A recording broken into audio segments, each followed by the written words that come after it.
আসসালামু আলাইকুম, welcome back to my channel. আশা করি সবাই ভালো আছেন। আজকে আমি আপনাদেরকে দেখাবো শামি কাবাবের রেসিপি।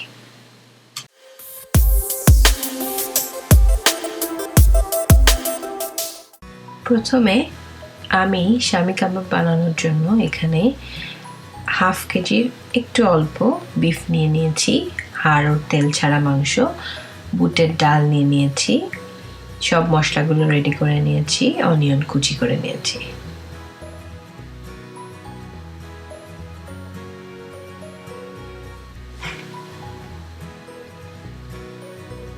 বুটের ডাল নিয়েছি 2 কাপ পরিমাণ, আদা কুচি, এলাচ, দারচিনি, লং, রসুন কুচি, চিলি ফ্লেক্স, পেঁয়াজ কুচি সব রেডি করে নিয়েছি। এই সবগুলো মশলা আমি একসাথে সিদ্ধ দিব। প্রথমে দিয়ে দিলাম বুটের ডাল,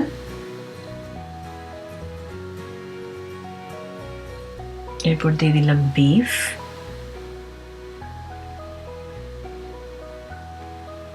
এবার দিয়ে দিলাম পেঁয়াজ কুচি করা,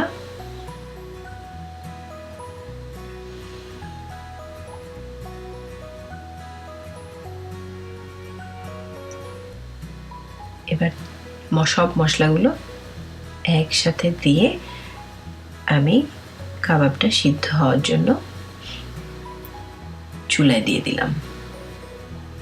এবার এতে আমি 3-4 কাপ পরিমাণ পানি অ্যাড করব।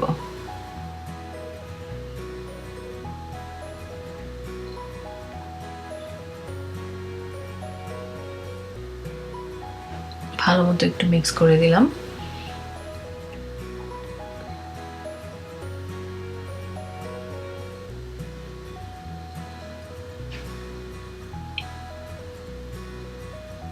দিয়ে দিলাম পরিমাণ মতো লবণ,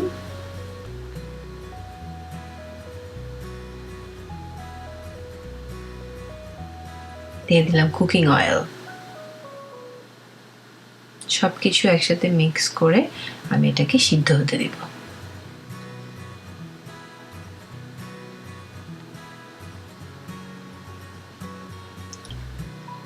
ঢেকে দিলাম। কিছুক্ষণ পর পর নাড়াচাড়া করে দেখতে হবে পানিটা শুকালো কিনা, কতটুকু সিদ্ধ হলো। অনেকটাই সিদ্ধ হয়ে এসেছে, পানিটা অলমোস্ট শুকিয়ে গেছে। আর একটু নাড়াচাড়া করে পানিটা শুকিয়ে নিচ্ছি।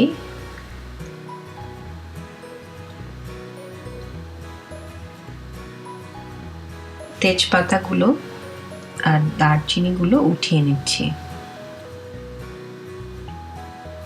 একদম পানি শুকিয়ে গেছে, এবার নামিয়ে নেওয়ার পালা। আমি আপনাদেরকে একটু ভেঙে দেখাচ্ছি মাংসটা কতটা নরম হয়েছে। এবারে সবগুলো মশলাগুলোকে আমি একসাথে ব্লেন্ড করে নিব। আমি হ্যান্ড ব্লেন্ডারের সাহায্যে ব্লেন্ড করে নিচ্ছি, আপনারা চাইলে নর্মাল ব্লেন্ডারও ইউজ করতে পারেন।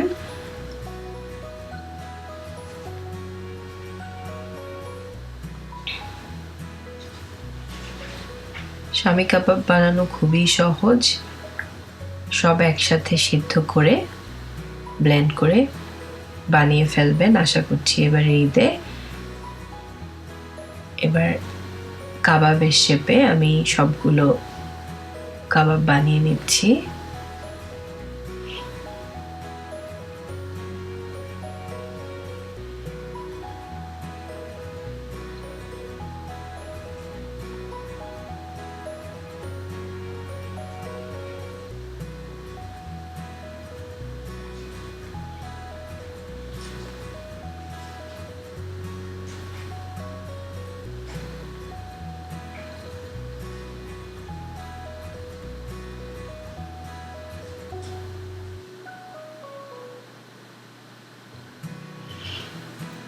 সবগুলো কাবাব বানানো হয়ে গেছে, এবার আমার ভেজে নেওয়ার পালা। দিয়ে দিলাম কুকিং অয়েল,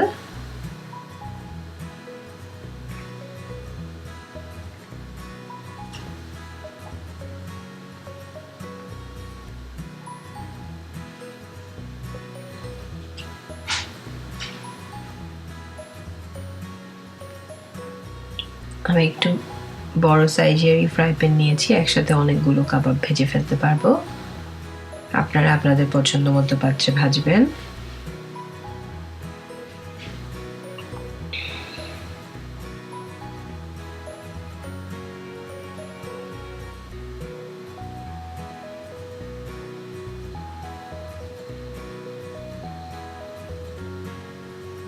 আর কাবাব ভাজার সময় অবশ্যই মিডিয়াম আঁচে কাবাবগুলো ভাজবেন, তাহলে কাবাবের রং দেখতে খুবই সুন্দর হবে।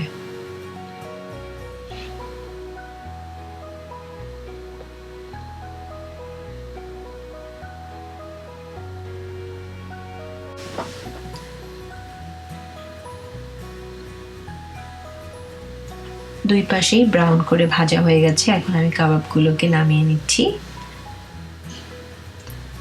শামি কাবাব বানানো খুবই সহজ, আশা করি আমার এই রেসিপিটি দেখে এবারের ঈদে আপনারাও বানিয়ে ফেলবেন। তৈরি হয়ে গেল আমার শামি কাবাব। অসংখ্য ধন্যবাদ সবাইকে এতক্ষণ আমার সাথে থাকার জন্য। আল্লাহ হাফেজ।